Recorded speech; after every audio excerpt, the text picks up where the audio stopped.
So this will fold over.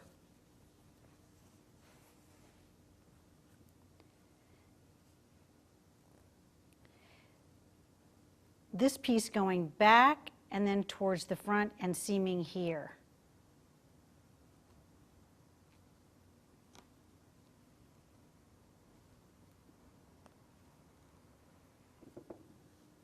Once I'm certain of this, I'm going to go down and take a look at the hem.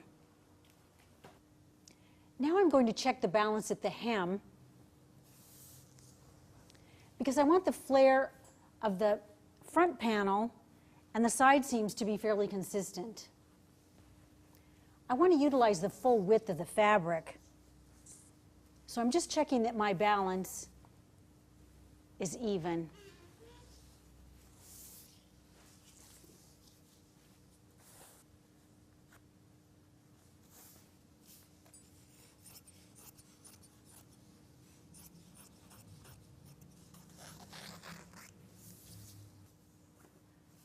I'm seeing pretty even flare, so I think I'm okay. And I'm going to finalize the end of my inverted tuck, which will be right here at the high hip.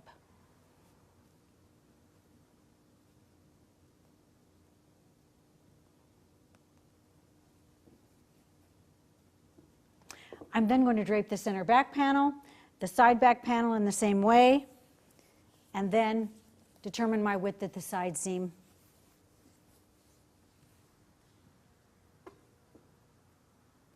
As a finish.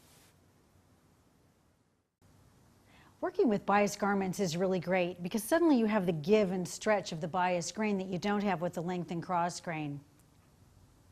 There are a few special points to consider though in fitting. Here's a partially completed camisole that I'm going to work on, and the first thing I see is a lot of extra fabric here in the front. So the first inclination is to go, okay, we can just take it out of the sides. But you can see what happens here. It doesn't remove the fullness in the sides. It only creates pulls across the front. It's kind of counterintuitive because what you need to do actually is fit from the grain. So look what happens when I pull the length grain down. Suddenly this is smoothing out. So I can pin here, maybe take a little bit out of this yoke area. And suddenly I'm getting a closer fit.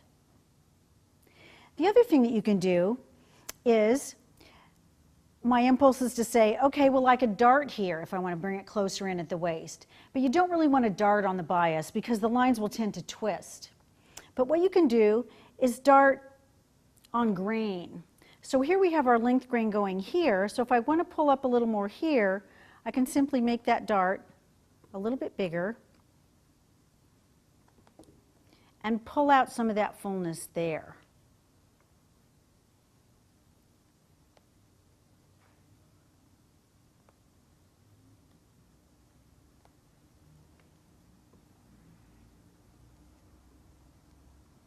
Now the other thing to consider is that this 45-degree angle from the length grain is going to have a different fit than this 45-degree angle.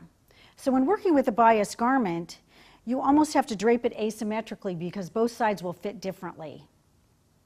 It's still great though to drape on the bias. Even though it's challenging, you can get beautiful shapes that just fit nicely over the body. In fashion design, inspiration often comes from working with beautiful fabrics. Here, I have a silk organza and a silk gazar that I'm going to work with. Experimenting with your fabrics will help generate ideas. It's important to first see how the fabric flows, how the different grain lines will react. Here I've thread traced a length grain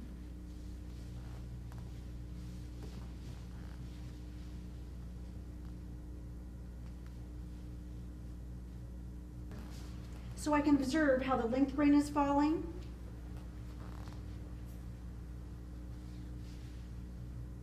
And how I'm going to work with this fabric to highlight its specific qualities.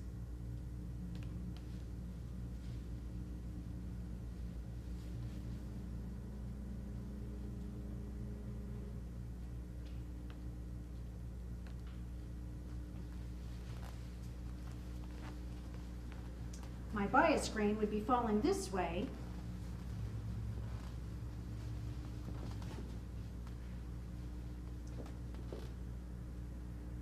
So let's see how that looks.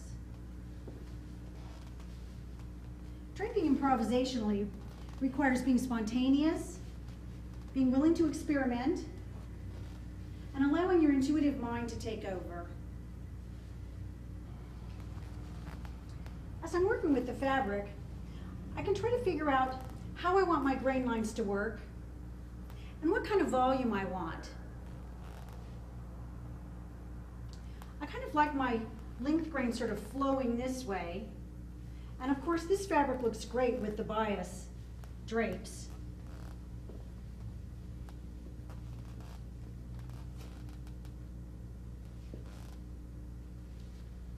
Let's see how it looks if I just start picking up some pieces here. This satin organza is wonderful because it's so poofy. In this case, I've created a foundation so that I can use it to drape the fabric on.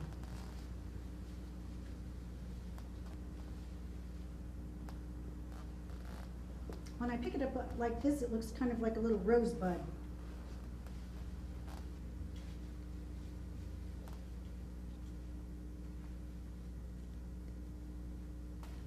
Looking in the mirror, I like the idea of it being long on one side and short on the other.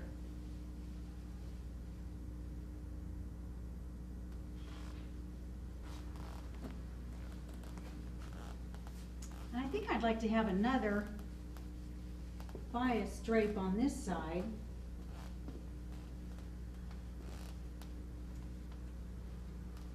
Can we turn back to the front? Let's see what happens if I add another drape here.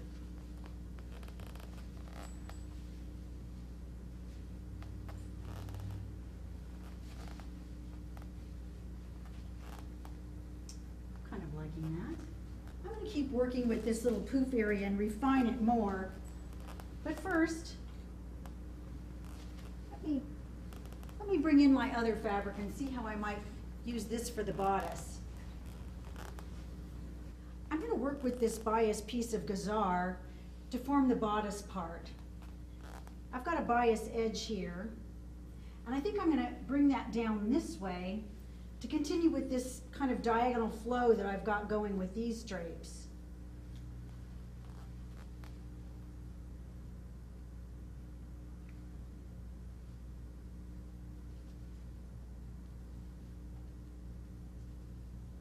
I'm going to just start pinning the areas that I feel sure of while I continue to work the piece.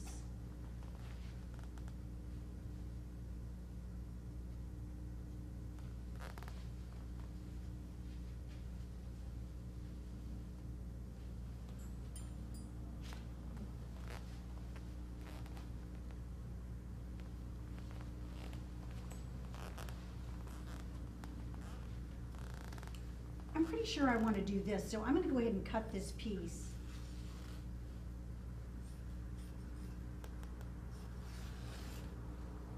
And let this fall inside. And use this to kind of secure these drapes in place.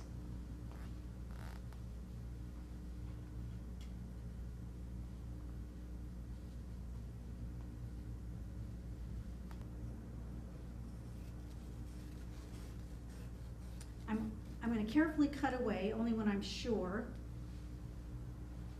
But I like the way this is working. Then I can use this piece to start creating the other side of the bodice.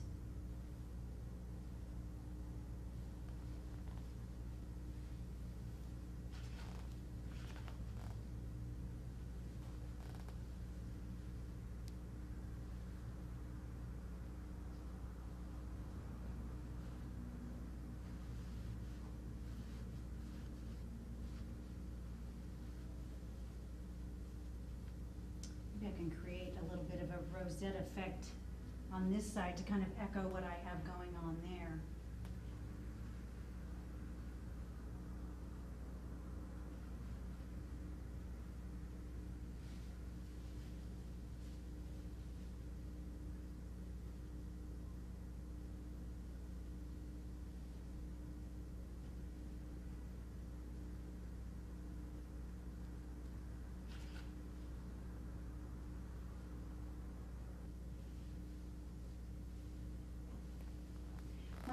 mirror, it's really helpful to get some distance on it and get a new perspective of what's going on. I want to get a little more waist definition here.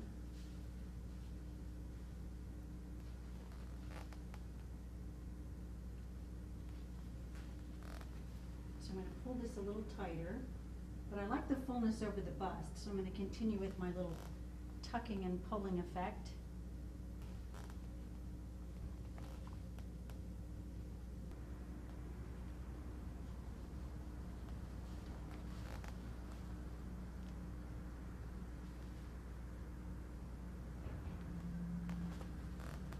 I'd like to work on this little rosette part some more. If you could turn this way. I love the way this fabric picks up. And then towards me, and this front.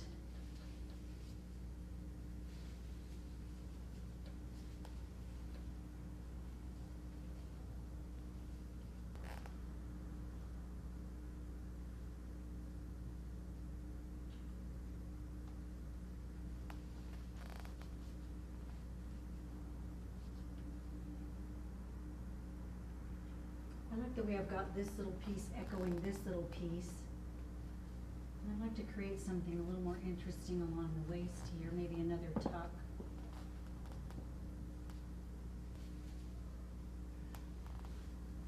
I like what's happening with my back. I think I'd like to fit the back. Let's see the front again. And in the front, I'm going to create a little tuck to continue the flow here.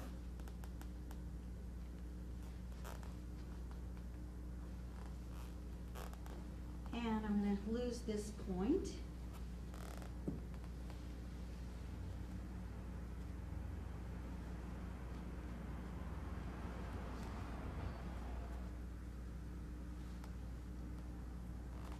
Now that I've had a chance to work on my model, get a feeling of what I want the silhouette to be and the feeling of the piece, I can mark it, take it off, and refine it on my dress form.